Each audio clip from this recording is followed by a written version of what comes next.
Welcome to amazing life of Vijaya's vlog. तो आज हमारी सवारी निकल पड़ी है एक नए डेस्टिनेशन की ओर, जो कि है महादेव जी का मंदिर। इस मंदिर को भोंडा महादेव मंदिर भी कहा जाता है। इसका रीज़न हम आपको आगे इसी वीडियो में बताएंगे, so please stay tune with us. यह मंदिर नागपुर चंद्रपुर मार्ग पर टेम्बुरना से राइट लेते ही एक भटाड़ा गांव में सिचुएटेड है। इस मंदिर की खासियत यह है कि यह 9th to 10th सेंचुरी के बीच में बनाया गया था। यह मंदिर का जो एक्सटीरियर स्ट्रक्चर है ये सैंडस्टोन से बनाया गया है। जी हाँ दोस्तों, sandstone which are in reddish and yellowish in colour. इस मंदिर में एंटर करते ही आपको यहाँ की घंटी बजाते ही एंटर करना पड़ेगा, जो कि नंदी जी के ऊपर लगी हुई है। जैसे कि आप देख सकते हैं कि इस मंदिर में 4 पिलर्स है। जी हाँ दोस्तों, 4 स्तंभ है। इसी 4 स्तंभ पर यह पूरा स्ट्रक्चर खड़ा है। यह शिवलिंग हाइट में 4 फीट का है और विड्थ में 10 फीट का है। जी हाँ दोस्तों, हाइट में इस पूरी शिवलिंग की जो हाइट है वो है 4 feet and the width is 10 feet. इसी के वजह से इस मंदिर के शिवलिंग को विदर्भ का ही नहीं बल्कि महाराष्ट्र का सबसे बड़ा शिवलिंग कहा जाता है।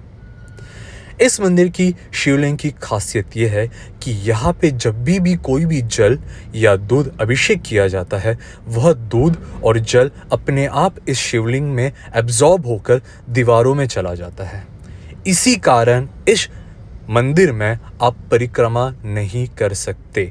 जी हाँ दोस्तों, this is the reason that's why you can't do परिक्रमा अराउंड दिस शिवलिंग। जैसे कि मैंने आपको कहा था कि ये मंदिर की खासियत है कि इसे कहा जाता है भोंडा महादेव का मंदिर। इसके पीछे की कहानी यह है कि यह मंदिर 2 मंजिला मंदिर है, जिसके वजह से इस मंदिर के ऊपर एक ज़माने में शिखर हुआ करता था।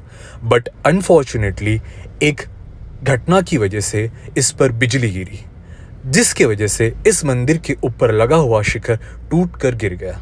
लेकिन इस मंदिर का पुनर्निर्माण हुआ गया, बट यहाँ पे सिर्फ ऊपरी स्ट्रक्चर बनाया गया in a kind of just a plain simple slab. जैसे कि मैंने आपको कहा गया था, इस मंदिर को भोंडा महादेव मंदिर कहता है, तो यही वह रीज़न है। इसका शिखर टूट गया, लेकिन पुनर्निर्माण के वक्त भी वह शिखर बनाया नहीं गया। इसी के वजह से हम इस महादेव के मंदिर को भोंडा महादेव मंदिर कहते हैं। कहा जाता है कि महाशिवरात्रि के वक्त यहाँ पे 3 दिन की यात्रा चलती है। जी हाँ दोस्तों, 3 दिन की यात्रा। श्रद्धालु बड़ी दूर से यहाँ आते हैं, अपनी श्रद्धा से अपनी मन्नत मांगते हैं और महादेव जी की कृपा से वो मन्नत पूरी होती है। जब भी वह मन्नत पूरी होती है, लोग अपनी श्रद्धा के अनुसार यहाँ पे एक त्रिशूल लगाते हैं, जो कि आपने वीडियो की स्टार्टिंग में देखा था। साथ ही साथ इस मंदिर की खासियत ये है कि यह बहुत पुराना है और इसकी बड़ी मान्यता है। इसके आजू बाजू का परिसर बहुत ही शांत और बहुत ही होली माना जाता है।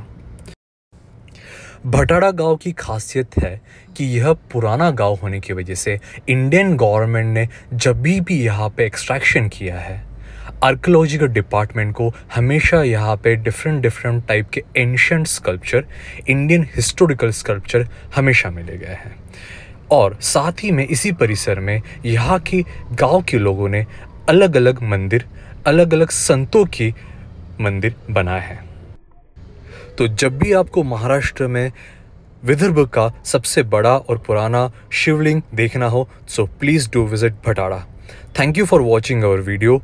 Please share, like and subscribe our channel. That is nothing but Amazing Life of Vijaya. Thank you for watching our video. Have a great day.